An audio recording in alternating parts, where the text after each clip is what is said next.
So you've got some more arbitrary and ridiculous rules for me? Yes, sir, I do. And speaking of, isn't it awesome that we can no longer utilize delicious, healthy, and abundant foods like catfish, shellfish, or pork? Is it? It was kind of rough last year when we had that famine, remember? How could I forget? The promised land is always having those flippin' things. Boy, howdy it is, and it sure didn't help when a migrating herd of feral pigs began to rampage through our failing crops. Agreed, the timing could hardly have been worse. We had so little food left in our village. Almost none.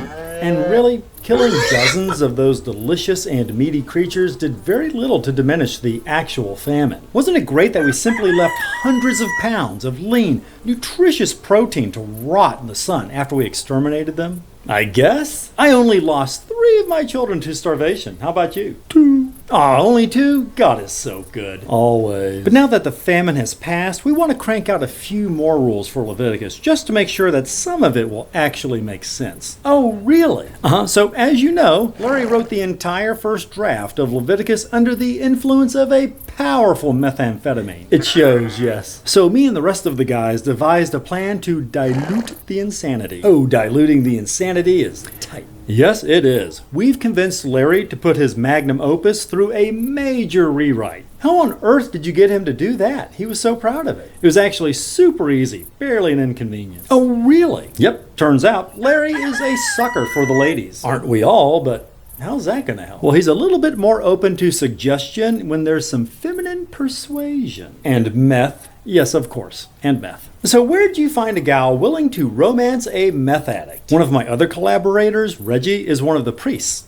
And he let us use one of his slaves, Trixie. Oh, priests have the best slaves, don't they? You ain't lying. Oh, I love a girl who can't say no. Samesies. So anyway, we figured out that all we have to do is have Trixie whisper our revisions into his ear while sprinkling that magical blue fairy dust over the proceedings. You, sir, are a genius. Yeah. Gosh, could I make a few suggestions? Sure, why not? What would you like to see added? Well, there are already plenty of bloody animal sacrifices and other bizarre rituals, so perhaps we could add a few basic legal principles to it. Like what? Like, say, don't lie, or cheat, or steal. Oh, those 10 Commandment things?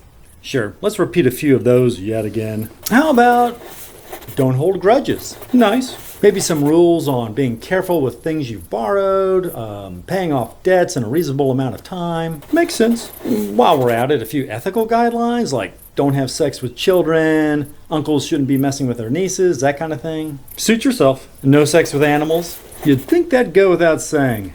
Oh, and you know what? Dudes being with dudes, that's not really my thing. Mine neither, but really, what's that got to do with the price of tea in China? What's China? Never mind. It's just 2 guys. If it's 2 consenting adults, why do you care?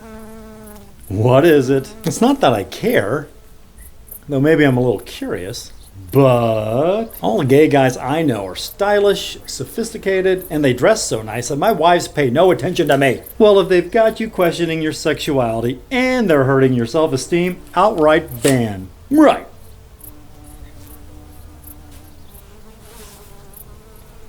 What about girls with girls? Oh, no, that's cool. That stuff is fire.